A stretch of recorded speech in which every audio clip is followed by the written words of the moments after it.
नमस्कार प्रिय विद्यार्थियों, स्वागत है आपका वीकेएस फिजिक्स एकेडमी में। जैसा कि आप जानते हैं कि हम हर वर्ष मोस्ट इम्पॉर्टेंट क्वेश्चन सीरीज शुरू करते हैं, चाहे वो फर्स्ट ईयर हो, सेकंड ईयर हो या बीएससी फाइनल ईयर हो। और इसी प्रकार से इस साल भी हमने सभी क्लासेस के लिए मोस्ट इम्पॉर्टेंट क्वेश्चन सीरीज शुरू कर रखी हैं। जिन विद्यार्थियों ने हमारे मोस्ट इम्पॉर्टेंट क्वेश्चन सीरीज पहले देखी हैं, प्रीवियस ईयर्स के अंदर देखी हैं, उनको काफ़ी फ़ायदा हुआ है। और कुछ विद्यार्थी ऐसे भी थे जो फेल होने वाले थे क्योंकि उन्होंने किसी कारणवश से क्लासेस अटेंड नहीं की कभी। तो एग्जाम के टाइम में जब उन्होंने सिर्फ इतना ही मैटर तैयार कर लिया जितना मैंने बताया, तो उनके अच्छे नंबर भी आए। वीडियो को लाइक करें, कमेंट करें और शेयर जरूर कर देना ताकि सभी विद्यार्थियों तक ये वीडियो जरूर पहुंचे और ज़्यादा से ज़्यादा विद्यार्थियों को आपकी वजह से लाभ मिल सके। यहाँ पर आज हम बीएससी फर्स्ट ईयर का जो सेकंड पेपर है महाराजा गंगा सिंह विश्वविद्यालय के अकॉर्डिंग, उसकी यूनिट 2 है इलास्टिसिटी, जो आप 11th क्लास में पढ़ चुके हैं, इसके मोस्ट इंपॉर्टेंट क्वेश्चन हम आपको बता रहे हैं।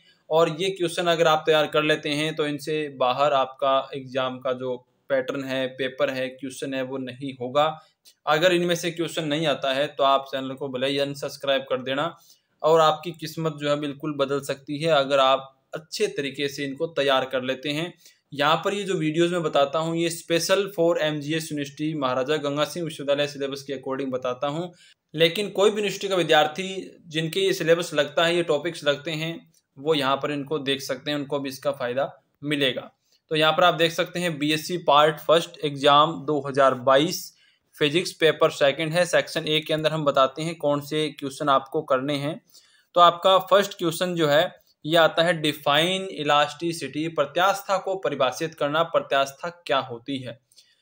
सेकंड क्वेश्चन है define bulk modulus of elasticity, modulus of rigidity and Poisson ratio, यानी कि आयतन प्रत्यास्था गुणांक की परिभाषा क्या होती है, अपरूपण गुणांक क्या होता है और पवासो अनुपात क्या होता है। मैं यहाँ पर थोड़ा डिफाइन कर देता हूँ इनको। देखिए, आयतन प्रत्यास्था गुणांक जो होता है वो होता है आयतन प्रतिबल बटे आयतन विकृति, यानी volume stress upon volume strain होती है। स्ट्रेस यानी प्रतिबल होता है और आपकी स्ट्रेन है विकृति होती है। अपरूपण गुणांक जो है वो अपरूपण प्रतिबल और अपरूपण विकृति का अनुपात होता है। इसी प्रकार पवासो अनुपात है वो अलग है। देखिए, ये गुणांक है, तीन गुणांक है, यंग प्रत्यास्था गुणांक है, आयतन प्रत्यास्था गुणांक है और अपरूपण गुणांक है। ये तीनों प्रत्यास्था गुणांक आते हैं। लेकिन पवासो अनुपात अलग है। पवासो अनुपात जो है वो दो विकृतियों का अनुपात होता है, पार्श्व विकृति लैटरल स्ट्रेन और आपकी अनुदैर्ध्य विकृति यानी कि लॉन्गिट्यूडनल स्ट्रेन्स का जो रेशियो है उसे पवासो अनुपात कहते हैं। इसका सिग्मा से हम डिनोट करते हैं। इनमें आपस में रिलेशन भी आगे डिफाइन हम करेंगे। थर्ड क्वेश्चन है डिफाइन द हुक्स लॉ, यानी हुक के नियम को परिभाषित करें। तो यहाँ पर जब हुक के नियम को आप परिभाषित करेंगे तो आपको यहाँ पर प्रत्यास्था गुणांक की परिभाषा भी मिलेगी। प्रत्यास्था सीमा के अंदर प्रतिबल और विकृति का जो अनुपात होता है उसे प्रत्यास्था गुणांक कहते हैं। ये हुक का नियम भी है कि प्रत्यास्था सीमा में प्रतिबल विकृति के समानुपाती होता है कि the stress is directly proportional to the strain in the limit of elasticity. तो इस प्रकार से इसकी डेफिनेशन भी हो जाएगी। इसके बाद 4 नंबर अपना क्वेश्चन आता है कि डिफाइन द बेंडिंग मोमेंट, यानी बंकन आघूर्ण को परिभाषित करना। ये काफी इंपॉर्टेंट है। जो आपके पास बड़ा क्वेश्चन आएगा, चाहे वो बेलन के अंदर, सिलेंडर के अंदर टोरिशन फाइंड करना हो या फिर आपको कैंटिलीवर वाला टॉपिक दिया जाए, उससे पहले भी इस डेफिनेशन को ऐड कर सकते हैं कि बंकन आघूर्ण को परिभाषित करते हुए आप बताइए कि टोरिशन किस प्रकार से फाइंड करेंगे एक सिलेंडर में, और कैंटिलीवर यानी कि वहां पर आपका जो डिफ्रेक्शन है, अवनमन है, कैसे ज्ञात किया जाता है। तो ये 4 क्वेश्चन मैंने आपको यहाँ पर बताया, ये मोस्ट इंपॉर्टेंट है। इसके बाद हम सेक्शन बी की बात करें। सेक्शन बी ये सबसे मोस्ट इंपॉर्टेंट आपका सेक्शन होता है, जिसके अंदर क्वेश्चन है वो काफी ज्यादा वेरिएशन वाले होते हैं।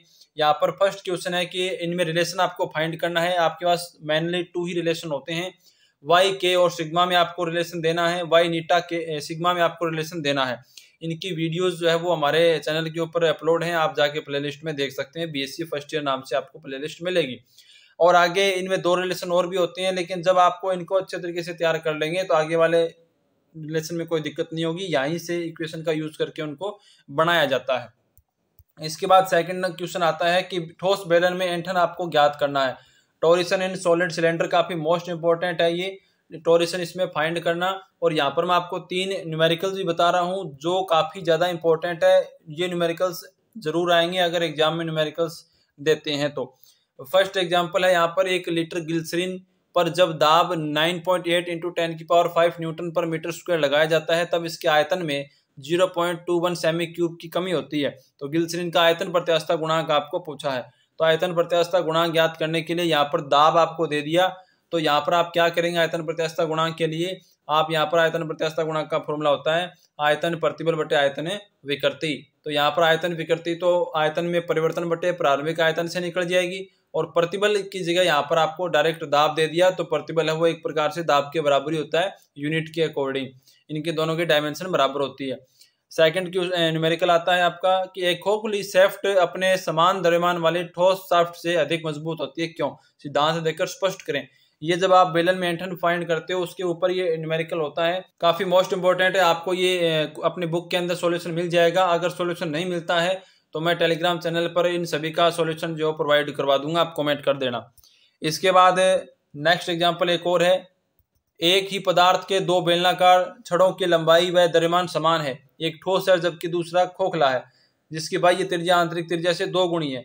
तो दोनों पर समान ऐंठन बल आघूर्ण लगाने के लिए ऐंठन कोणों की तुलना आपको करनी है, यानी ऐंठन कोण आपको बताने हैं कि ऐंठन कोणों का अनुपात क्या होगा। ये भी काफी मोस्ट इंपोर्टेंट है, आया हुआ है, पहले भी आया हुआ है। तो इन 3 न्यूमेरिकल्स को आप अच्छे तरीके से तैयार कर लीजिएगा।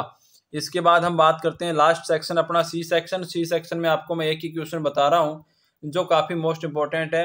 हो सकता है इसमें से आपको 2 पार्ट मैंने बनाए हैं, एक पार्ट पूछ ले या पूरा डिटेल से भी एक्सप्लेन कर सकते हैं। तो यहाँ पर है कैंटिलीवर। कैंटिलीवर आपका काफी मोस्ट इंपॉर्टेंट है। हो सकता है आपको कैंटिलीवर नाम ना दे, तो मैं आपको ये बता रहा हूँ कि किस प्रकार से आपको क्वेश्चन दिया जाएगा। Find the expression for the depression from the fixed and loaded at its free and when mass of road is neglected when mass of road is not neglected. यानी आपको ये पूछा है कि एक सिरे पर कसी हुई वह स्वतंत्र सिरे पर, एक सिरे पर फिक्स कर दी और दूसरा उसका सिरा फ्री है, उसका एंड फ्री है, भारित छड़ में स्वतंत्र सिरे पर उत्पन्न, यानी यहाँ पर जब आप भार लगाते हैं, वेट लटकाते हैं, तो उसमें अवनमन ज्ञात करना है। यानी ये कैंटिलीवर की बात कर रहा है। तो पहली कंडीशन ये है कि ये जो रोड है, ये जो छड़ है, इसका खुद का भार नगण्य है, इसका कोई भार नहीं है। और सेकंड कंडीशन है कि इसका भार नगण्य नहीं है, इसका भार हम W' मानते हैं। हमारे वीडियोस में है, चैनल पर ये अपलोड है, ये दोनों कंडीशन हमने अपलोड कर रखी हैं, आप जाके देख सकते हैं, काफी इंपॉर्टेंट है। BSc फर्स्ट ईयर वाली प्लेलिस्ट में आपको मिल जाएगी। वैसे तो ये जो दोनों टॉपिक हैं काफी लेंथी हो जाते हैं, लेकिन फिर भी ये दोनों ही आपको एक बार BSc एग्जाम के अंदर दिए गए थे, सकता है दोनों में से एक दे दे, दोनों भी दे दे। तो ये क्वेश्चन जो मैंने आपको बताए ये आपके 2022 के लिए काफी मोस्ट इंपोर्टेंट रहने वाले हैं।